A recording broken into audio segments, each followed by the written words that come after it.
कुछ चीजें दिखाएंगे, कुछ तस्वीरें। एक केस उत्तर प्रदेश का है, चाहे वो अतीक अहमद से जुड़ा हुआ केस रहा हो।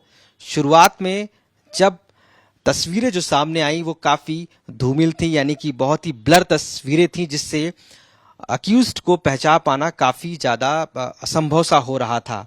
लेकिन और यूपी पुलिस के लिए भी बड़ा चुनौती बना हुआ था। इस दौरान स्पेशल टास्क फोर्स ने अपनी आर्टिफिशियल इंटेलिजेंस के तहत जब सीसीटीवी की फुटेज को फास्ट किया या उसको और क्लोज किया, तो उस टेक्नोलॉजी के तहत ये तस्वीरें, हम अपने कैमरा पर्सन नीरज से कहेंगे कि ये तस्वीरें आपको दिखाएं कि ये तस्वीरें, यानी कि ये तस्वीर अक्यूज्ड जो असद था उसकी है, ये गुड्डू मुस्लिम की है और ये अन्य एक अपराधी की है। यानी कि ये तस्वीरें आपको बिल्कुल साफ दिखती नजर आ रही होंगी। इस पूरे केस में एसटीएफ ने आर्टिफिशियल इंटेलिजेंस की मदद से कहीं ना कहीं वो चीजें भी करके दिखा दी जो कहीं ना कहीं पुलिस के लिए काफी दूर की बात थी। अब इसके आगे भी एक स्टेप बढ़ने वाला है, हम पूरी बात भी करेंगे। हमारे साथ एडीजी एसटीएफ अमिताभ यश जी हैं। सर, जिस तरीके से आप लोग अभी तक त्रिनेत्र ऐप को प्रयोग करते आए हैं, अब उसको और हाईटेक कर रहे हैं और अभी भी आप लोग आर्टिफिशियल इंटेलिजेंस का प्रयोग कर रहे हैं, कैसे कर रहे हैं और आगे क्या करेंगे इसमें? अभी तक हमारे पास जो सॉफ्टवेयर्स थे वो बेसिकली डेटा को स्टोर करने, कलेक्ट करने और उसे फेच करने के लिए बने थे। और इस माध्यम से, इस त्रिनेत्र सॉफ्टवेयर के माध्यम से यूपी पुलिस ने लगभग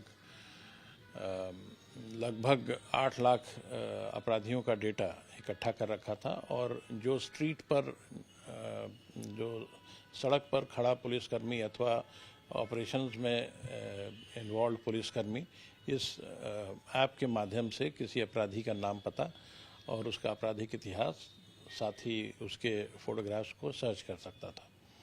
अब इस पूरे सिस्टम को और इन्हांस करने की कोशिश की जा रही है। इसके सॉफ्टवेयर को इन्हांस करके इसे आर्टिफिशियल इंटेलिजेंस बेस्ड बनाने का प्रयास चल रहा है। और साथ ही जो डेटा हम स्टोर करेंगे वो और भी वृहद होगा।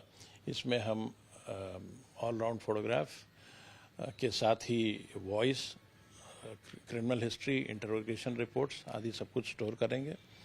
और फोटोग्राफ्स और वॉइस की matching artificial intelligence based software से होगी।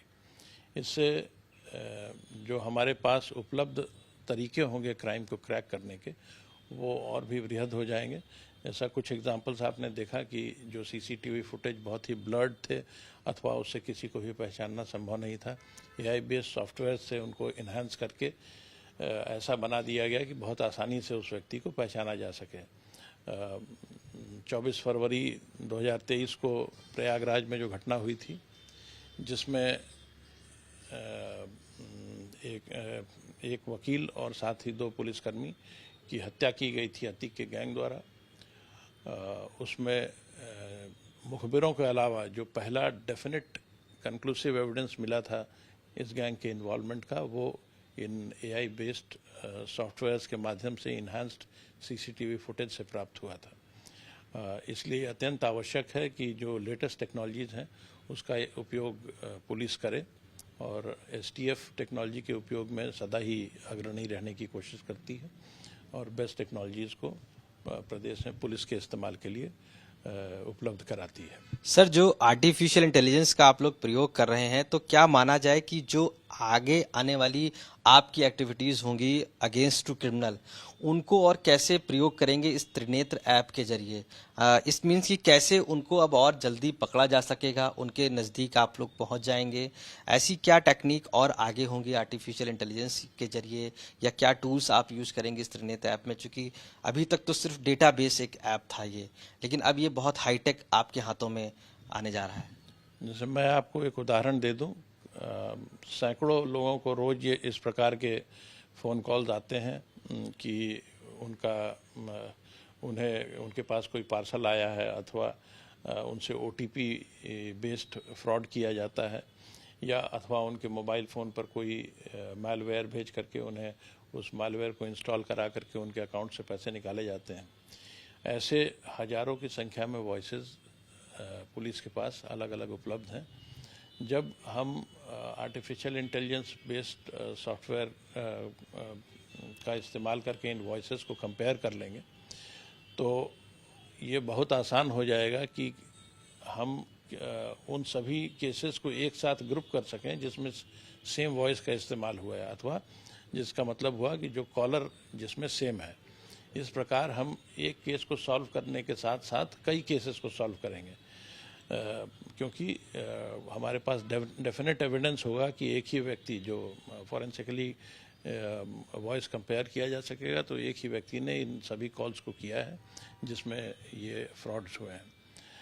इसके साथ ही जो हमारे पास अन्य कॉल्स रिसीव होते हैं, कई बार अपराधियों की पहचान नहीं हो पाती, तो अगर हमारे पास उनके वॉइस बेस्ड डेटा होगा तो हम अपराधियों की पहचान बहुत आसानी से कर सकेंगे, जिनका भी डेटा हमारे पास होगा। तो ये डेटा कलेक्शन और उसके यूज़ के लिए, उसका AI बेस्ड यूज़ के लिए हम लोग अपने सारे सॉफ्टवेयर और हार्डवेयर को इन्हांस कर रहे हैं ताकि ये काम आसानी से हो सके। सर, इसका एक्सेस किसके पास होगा और किन किन लोगों को इसमें एक्सेस कर पाने में सफलता मिलेगी, क्योंकि ये एक बड़ा हाईटेक ऐप अब आपके हाथ में होने जा रहा है एक तरीके से, और अभी तक आप लोग जिस टेक्नोलॉजी का प्रयोग कर रहे हैं, तो कंट्रोल रूम हो या एक्सेस हो, वो किस तरीके से होगा? देखिए, जो हाई एंड कार्य होंगे वो तो STF के कंट्रोल रूम में होंगे, लेकिन ये जो डेटा है वो सभी पुलिसकर्मी जो फील्ड में होंगे, जिनके लिए जिला पुलिस द्वारा ऑथराइजेशन मांगा जाएगा, उन सभी के पास ये ऐप के रूप में उपलब्ध होगा, एक ऐप बेस्ड सॉफ्टवेयर के रूप में उपलब्ध होगा, और सभी पुलिसकर्मी इसमें डेटा अपलोड करने के लिए और उस डेटा को फेच करने के लिए स्वतंत्र होंगे। सर, एक बड़ा सवाल है कि हाईटेक ज़माने में इसको सेफ रखने के लिए आप लोगों ने क्या कोई टेक्निक रखी है कि इसको कभी भी किसी तरीके से नुकसान ना पहुंच सके? इस प्रकार के जो भी हार्डवेयर होते हैं और सॉफ्टवेयर, उनको मैलवेयर अटैक से सुरक्षित रखना पड़ता है। अब मैलवेयर अटैक्स, कोई भी डेटा बैंक को अगर मैलवेयर अटैक से सुरक्षित नहीं रखा जाएगा तो उस पर अटैक हो सकता है और वो उसकी एक्सेस हमको ही डिनाइड हो सकती है। इसलिए हर इस प्रकार के सर्वर बेस्ड ऐप को सुरक्षित रखना अत्यंत आवश्यक होता है। सर, चूंकि STF के पास काफ़ी मोस्ट वांटेड क्रिमिनल्स की लिस्ट भी होती है, ऐसे लोग जो दुर्दांत होते हैं अपराधी, उनके लिए भी क्या इस AI टेक्नोलॉजी का प्रयोग किया जाएगा और उनको पकड़ने के लिए फिजिकली और टेक्नोलॉजी रूप में दोनों में कॉम्बिनेशन क्या बनाएंगे आप?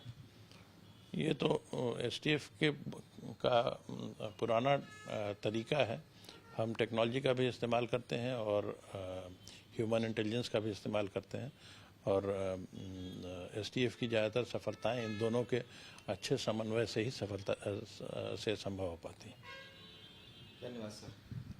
तो साफ तौर से आर्टिफिशियल इंटेलिजेंस का प्रयोग तो STF करता ही आया है अपने अपराधियों को पकड़ने के लिए, लेकिन अब त्रिनेत्र ऐप को और भी हाईटेक करके, चाहे वो फेस रिकॉग्नाइजेशन हो या थंब रिकॉग्नाइजेशन हो, वॉइस रिकॉग्नाइजेशन हो, इसके जरिए वो अपराधियों तक अब और जल्दी पहुंच जाएगा। उत्तर प्रदेश में स्पेशल टास्क फोर्स अब इसके लिए एक बड़ी प्लानिंग भी की है और माना जा रहा है क्राइम करने वाले अपराधी अब इस टेक्नोलॉजी से बच नहीं पाएंगे।